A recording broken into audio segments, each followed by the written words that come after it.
और किसी तरह हो अस्सलामुअलैकुम दोस्तों, उम्मीद करता खैरियत से होंगे। आज आपको अड्डा ठुंगी की मंडी के रेट के बारे में बताएंगे। हम आपको लेके चलते हैं अभी। 180-150 जोड़ा पे की चीज़ है टमाटर 81-150 जोड़ा। आदिल भाई टमाटर का की रेट है? टमाटर भाई 180-150 जोड़ा। अच्छा जी, यूट्यूब पे जाएगी। चाचा खा रही है जी। ए मलिक साहब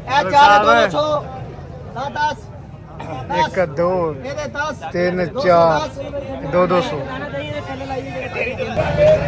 खान मियाँ की हाल है? प्याज का की रेट है? अच्छा सलीम अरबी का की रेट है? 1100 रुपये तड़ी। हाँ जी जे नजायज हो तो फिर सेल प्याज की चाली की रेट है? 550। तोरी किमें? तोरी 100 रुपए दी, टमाटर 70 रुपए दा। टमाटर 70 रुपए का। शिमला 200 दी। आ जा यार साढ़े पिंड दे जी खीरे बेचते हैं। खीरे लेना है? ले लिया किन्ने का लेने? रमान साहब की हाल है? अल्हम्दुलिल्लाह भाई सुनाओ की हाल है? कद्दू किमें? कद्दू भाई 150 रुपए का, बड़े दिनों बाद कद्दू की सुन हो गई भाई। अच्छा जी, ये लसूड़ा किवें लाया? लसूड़ा भाई 250 रुपए का। लसूड़ा 4 पैक खाओ, पेट साफ करदा भाई। चूड़ा 250 रुपए का। एक घाट होई वेल डन। और अरबी किमें? अरबी भाई 1100 रुपए तड़ी।